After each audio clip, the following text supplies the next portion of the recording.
The Liberal Party is committed to legalizing and regulating marijuana, controlling it in a way that is going to protect our kids and remove criminal elements from it. Le gouvernement de Justin Trudeau présente donc jeudi son projet de loi très attendu depuis les dernières élections pour que le cannabis à usage récréatif soit légalisé à partir du 1er juillet 2018.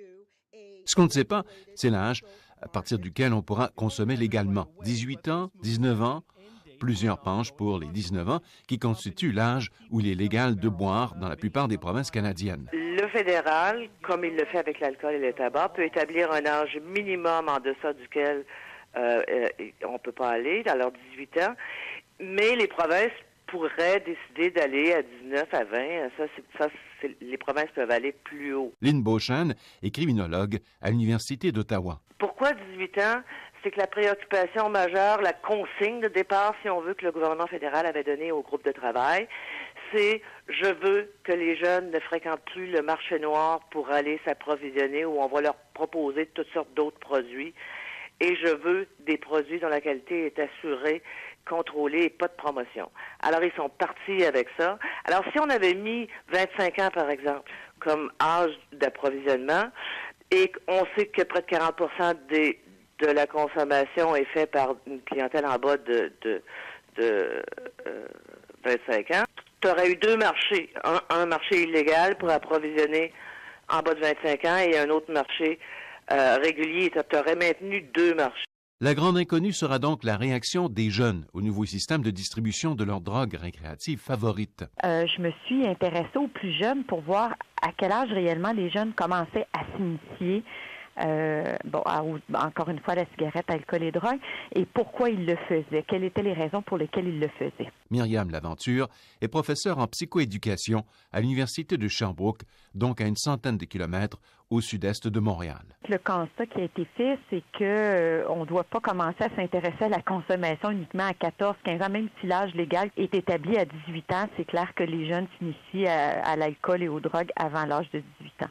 C'est sûr qu'il va falloir qu'on travaille de façon différente parce c'est pas la même chose faire de la prévention avec des substances qui sont illégales versus des substances qui sont légales. Quand on fait la prévention de la cigarette ou de l'alcool, qui sont deux substances légales, bien qu'elles soient à 18 ans, pour le jeune, c'est acceptable puisque c'est légal.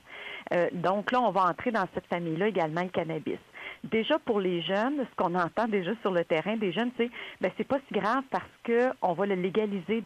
Et donc déjà qu'ils fassent cette association-là, il y a un risque. En fait, légaliser égalise pas de danger, pas de problème, pas de risque à consommer. Donc dans nos actions préventives, il va falloir évidemment s'en aller dans les perceptions des jeunes puis voir comment ils interprètent évidemment le fait que ça soit légal. Donc, je pense que ça va changer les pratiques des jeunes, ou du moins, est-ce que ça va changer leur façon de motiver leur consommation, de dire, c'est légal. Donc, si c'est légal, c'est que c'est pas grave. Malgré le fait qu'il y ait des risques pour le développement des jeunes, du cerveau et tout ça, il faut pas perdre de vue que la prohibition n'a d'abord pas du tout empêché les jeunes de consommer. Dans le top 5 mondial. Bon an, mal an, c'est très accessible. Les jeunes Canadiens disent que c'est plus accessible que le cannabis. Jean-Sébastien Fallu est professeur à l'École de psychoéducation de l'Université de Montréal et fondateur du groupe de recherche et d'intervention psychosociale, GRIP. Mais aussi, la prohibition en elle-même. C'est pas pour rien que les Kofi Annan et Louise Arbour de ce monde recommandent la légalisation. C'est pas parce que c'est bon pour la santé ou qu'il n'y a pas de risque. C'est parce que la prohibition en elle-même a des conséquences d'une ampleur incommensurable sur à peu près toutes les sphères humaines, de la société en fait. Et donc, dans ce sens-là, oui, il y a peut-être des risques, mais je trouve assez irresponsable les médecins qui disent donnons accès à 25 ans. 21, c'est déjà un peu plus raisonnable, mais il faut savoir que les consommateurs, le plus grand nombre de consommateurs se retrouvent chez les 18-25 ans, et c'est complètement incohérent avec l'accès à l'alcool, qui est pourtant un produit pour lequel on devrait beaucoup plus se préoccuper parce que les dommages sont beaucoup mieux documentés et beaucoup plus importants, notamment sur le cerveau des adolescents. Alors, il y a beaucoup d'incohérences dans ce débat-là. Un reportage de Radio-Canada International.